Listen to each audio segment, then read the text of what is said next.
تو مسلم شریف میں حدیث ہے، عبداللہ بن عمر کہتے ہیں نبی علیہ السلام سے میں نے خود سنا تھا کہ میرے غریب صحابہ میرے امیر صحابہ سے 40 سال پہلے چلے جائیں گے۔ ظاہر ہے قیامت کا دن 50,000 سال کا دن ہے، اس میں 40 سال تو کچھ بھی نہیں ہے، وہ 40 سال پہلے جنت میں چلے جائیں گے، لیکن 40 سال آپ دیکھ لیں کتنے زیادہ ہوتے ہیں، صرف غریب ہونے، اس لیے عبداللہ بن عمر غریب صحابہ کے ساتھ بیٹھا کرتے تھے کہ یار چلو چنگے دے لڑ لگ جائیے، نانگے پیر نہیں، غریب صحابی درویش لوگ۔ تو مال فتنہ ہے اس حوالے سے۔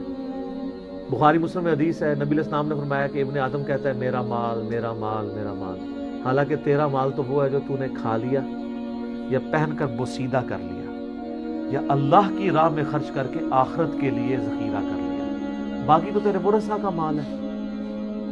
بخاری مسلم میں حدیث ہے انسان کے 3 دوست ہیں، ایک وہ ہے کہ جو ساتھ جاتا ہے قبر کے اندر، 2 باہر ہی رہ جاتے ہیں، اس کے اعمال قبر میں ساتھ جاتے ہیں، اس کے رشتہ دار اور مال باہر ہی رہ جاتے ہیں۔ بخاری مسلم دونوں میں حدیث ہے، نبی علیہ السلام نے فرمایا ابن آدم کے پاس اگر سونے کی 2 وادیاں ہوں تو وہ تمنا کرے گا تیسری بھی آ جائے، اس کا پیٹ صرف قبر کی مٹی بھرے گی۔ بخاری مسلم دونوں میں حدیث ہے، یہ نہ سمجھیے گا یہ بزرگوں والا ہے، یہ واقعی بخاری مسلم دونوں میں حدیثیں ہوتی ہیں جو میں بیان کر رہا ہوتا ہوں، پوری ذمہ داری سے کر رہا ہوتا ہوں کہ اے اللہ محمد اور آل محمد کو بس اتنا ہی رزق دینا کہ ان کی روح اور جسم کا رشتہ برقرار رہے۔ بخاری اور مسلم دونوں میں حدیث ہے، اما عائشہ کہتی ہیں کہ نبی علیہ السلام کی وفات تک ہماری حالت تھی، بعض اوقات 1 مہینہ، بعض اوقات 2، بعض اوقات 3 مہینے تک ہمارے گھر میں چولہا نہیں جلتا تھا، 2 کالی چیزوں پہ کھجور اور پانی پہ گزارا ہوتا تھا، وہ بھی کوئی ٹن و ٹن نہیں، 2 کھجوریں صبح 2 شام اور 1 میٹھا پانی کا پیالہ صبح اور 1 شام۔ حالانکہ خیبر کے بعد وسعت مل گئی تھی، نبی علیہ السلام نے فقط اڈاپٹ کیا ہوا تھا۔ بخاری مسلم دونوں میں حدیث ہے، جب نبی علیہ السلام نے ایلا کیا تھا 1 مہینے کے لیے اپنی بیویوں سے ناراض ہو کے چھت پہ شفٹ ہو گئے تھے، جو حضرت عمر ان کو ملنے گئے تھے، آپ کے جسم مبارک پہ چٹائی کے نشان تھے، تو حضرت عمر رو پڑے، یا رسول اللہ کیسر و کسرا تو دنیا کے مزے لوٹ رہے ہیں اور آپ اللہ کے رسول ہو کے یہ حالت آپ کی۔ آپ فرمایا کہ اے عمر کیا تم اس بات پہ راضی نہیں ہو کہ کیسر و کسرا دنیا کے مزے لوٹے اور ہم آخرت کی سعادت؟ اے عمر کیا دنیا کی حقیقت ابھی بھی تجھ پہ نہیں کھلی؟ سر نبی علیہ السلام سے اتنے سخت جملے جس عمر نے سنے ہوئے تھے نا، وہی عمر اس قابل تھا کہ اس کے دور میں رومن اور پرشین امپائر گرتی اور 1 ٹکا آرام کا کسی کو نہ کھانے دیتا، ٹنڈ کے رکھا ہوا تھا۔ حضرت عمر کے بعد کیا ہوا ہے؟ مینجمنٹ کمزور ہو گئی ہے، وظیفوں پہ لوگ لگ گئے، تھیندے ٹھیک ہے۔ اسی لیے کہا جاتا ہے ابو بکر اور عمر کی خلافتیں محفوظہ ہیں اور عثمان و علی کی خلافتیں مفتونہ ہیں، اس لیے نہیں کہ وہ خلفاء برے تھے، اس لیے کہ اس میں فتنے کا دور تھا، وہ اسپیشل پروٹیکشن تھا۔ بخاری مسلم میں حدیث ہے میری امت اور فتنوں کے درمیان دروازہ عمر ہے، جب یہ دروازہ توڑ دیا جائے گا فتنے شروع ہو جائیں گے۔ وہ فتنے کیا شروع ہوئے؟ دنیا کی محبت، جو بخاری میں حدیث نہیں ہے، وہ جو نبی علیہ السلام جب ہجرت کر رہے تھے تو حضرت ابوبکر رضی اللہ تعالیٰ عنہ آپ کے ساتھ تھے، تو ایک شخص جو کافروں کی طرف سے 100 اونٹ انعام رکھا گیا تھا، تو وہ پیچھا کرتے، ابن جوشم، کیا نام تھا اس کا؟ سوراقہ ابن مالک ابن جوشم، وہ پیچھے آیا، اس کا گھوڑا دھس گیا، 2-3 بار ہوا، اس کو یقین ہو گیا، اس نے کہا میں آپ کی کوئی مدد کر سکتا ہوں تو بتائیں۔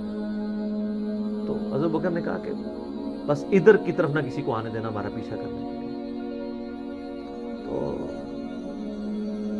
پھر وہ جب جانے لگا تو پیچھے سے آواز دی اور کہا کہ رسول اللہ صلی اللہ علیہ وسلم کہہ رہے ہیں کہ میں سوراقہ کے ہاتھوں میں کسرا کے کنگن دیکھ رہا ہوں۔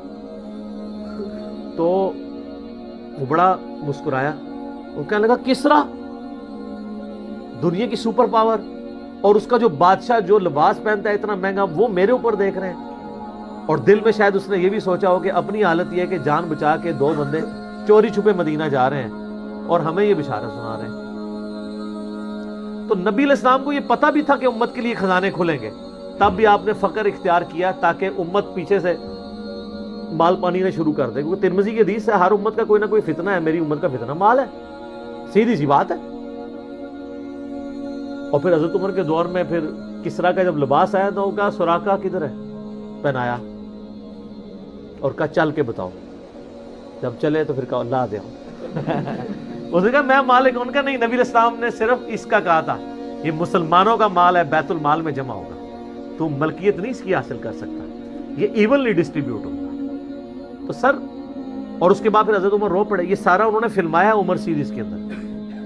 تو صاحب نے کہا آپ کیوں رو رہے ہیں؟ انہوں نے کہا کہ رسول اللہ مجھ سے بڑھ کر اللہ کو عزیز تھے, لیکن ان کی زندگی فقر میں گزری, اللہ نے یہ خزانے ان کو نہیں دیے.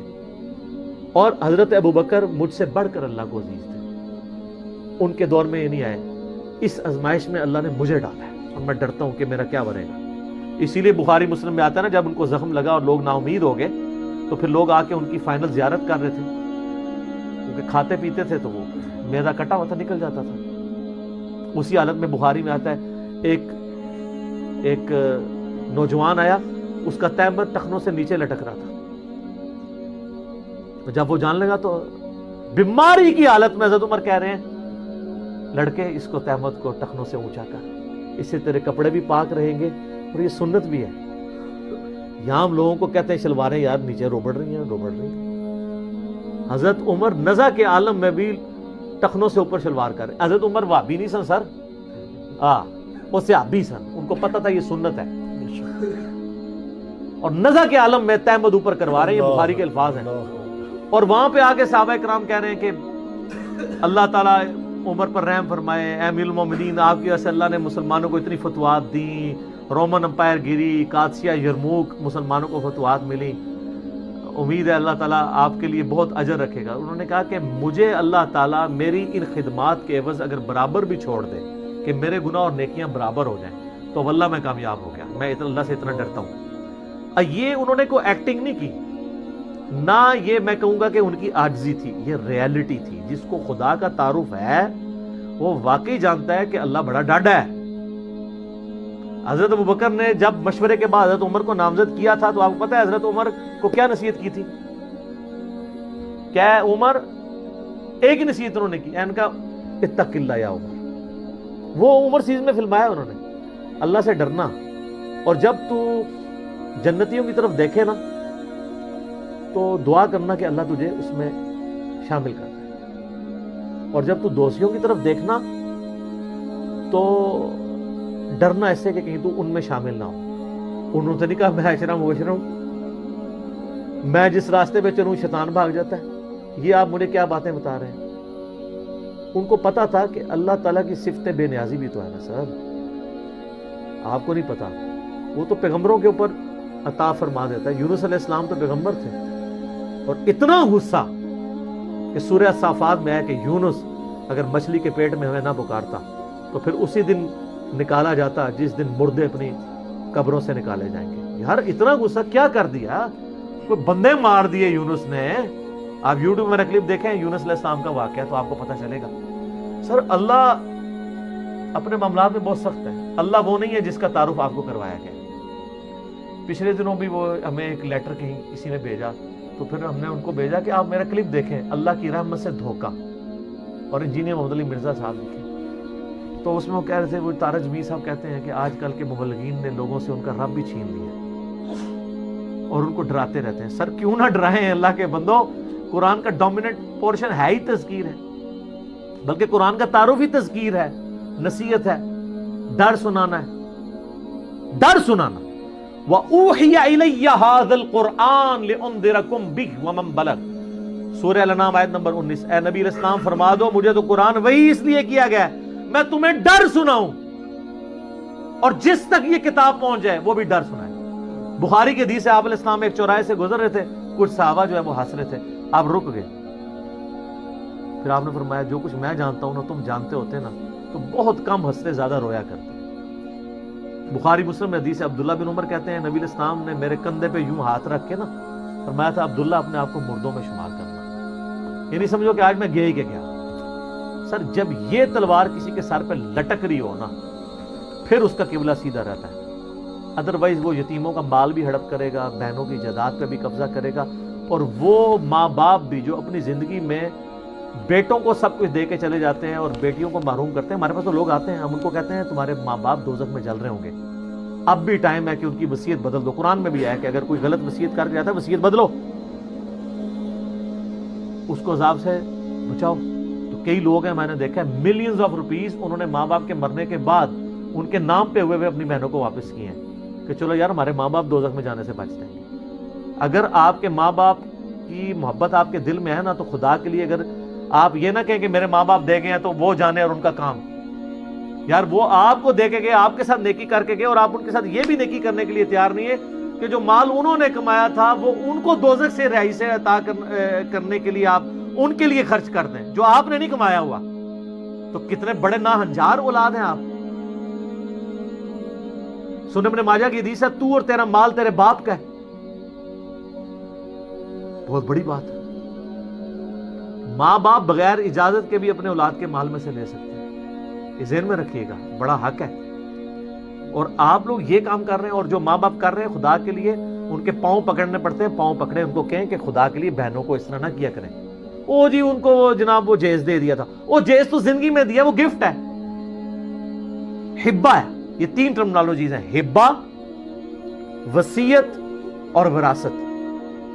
ہبہ زندگی میں سب کو برابر دینا ہے.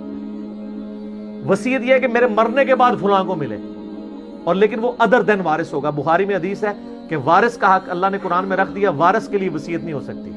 ہو سکتا ہے آپ کا منہ والا بیٹا یا کوئی بھتیجا جس نے آپ کو بڑھاپے میں سنبھالا ہے تو آپ اس کو کریں, یا آپ کا پوتا ہے جس کا باپ مر چکے آپ کی زندگی میں, آپ اس کو چاہتے ہیں اس کو وراثت تو نہیں ملے گی, میں وصیت میں سے اس کو 1/3 مال بھی آپ دے سکتے ہیں. اور وراثت ہے جو مرنے کے بعد تقسیم ہوگی. باقی مسئلہ نمبر 22 میرا آپ دیکھ لیں.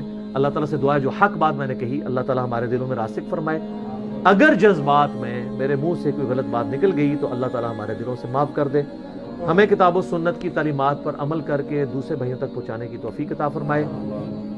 سبحانک اللہم و بحمدک اشہد ان لا الہ الا انت استغفرک و اتوب الیک وما علینا الا البلاغ المبین. جزاکم اللہ خیرا.